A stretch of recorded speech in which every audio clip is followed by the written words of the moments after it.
कालूपुर कहकर एक गांव था जो अब तक विकसित नहीं हुआ था और आज भी उसमें कई सारी सुविधाएं उपलब्ध भी नहीं की गई थी।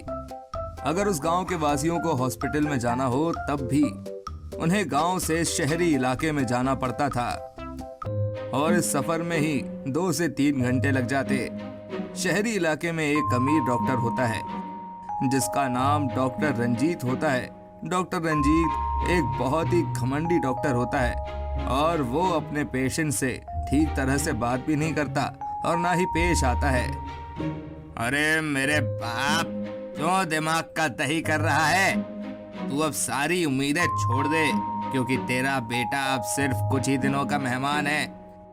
और मैडम आप ये दवाइयाँ खाइए और 10 दिन बाद फिर से चेकअप के लिए आइए।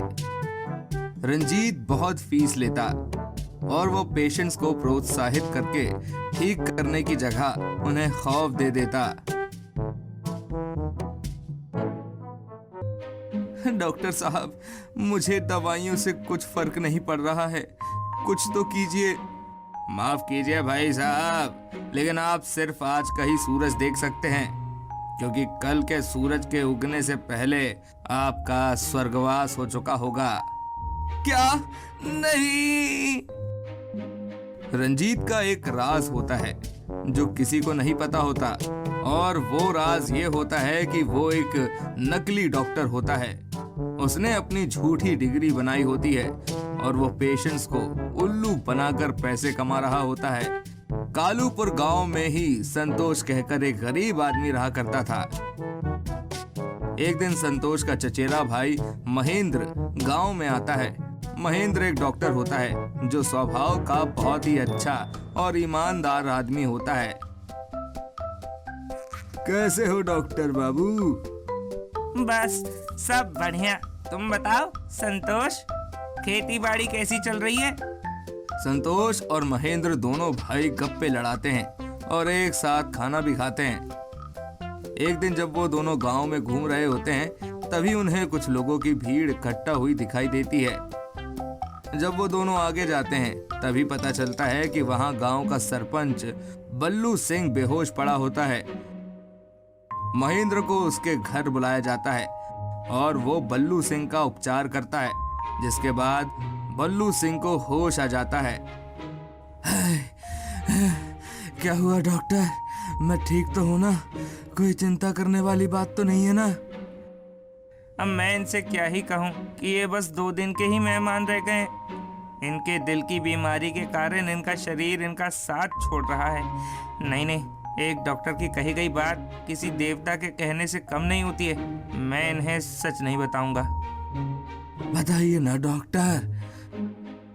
जी वो आप एकदम ठीक हैं और आपकी दिल की बीमारी भी धीरे धीरे ठीक होते जा रही है। सो डोंट वरी, बस खाने पीने पर ध्यान दीजिए। आप फिट एंड फाइन हैं। अरे वाह, धन्यवाद डॉक्टर साहब, बहुत बहुत धन्यवाद। महेंद्र घर चला जाता है। ये सोचता है अब तक तो बेचारे सरपंच साहब परलोक सिधार गए होंगे। लेकिन नहीं, ऐसा नहीं होता।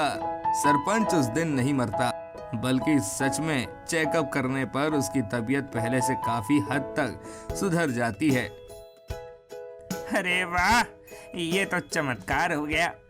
चमत्कार हो तो आपकी बातों में है डॉक्टर। उस दिन आपने कहा ना कि मैं एकदम फिट और फाइन हूँ, तब से ही मैंने ठान लिया था कि अब मैं खुश रहूंगा। सच कहूँ तो आपकी बातों से ही मुझे ताकत मिली है, वरना एक वो रंजीत डॉक्टर है, इतने पैसे लेने के बाद भी पेशेंट को मार देता है। क्या कहा? रंजीत डॉक्टर? अरे वो एक फ्रॉड डॉक्टर है, फ्रॉड। वो झूठी डिग्री लेकर पैसे कमा रहा है। वो ऐसे ही गांव बदलते रहता है ताकि पुलिस उसे पकड़ ना पाए। अब तो वो गया। महेंद्र उस फ्रॉड डॉक्टर रंजीत को पुलिस के हवाले कर देता है और वो उस गांव में ही रहने लगता है और अपना एक छोटा सा हॉस्पिटल खोलता है।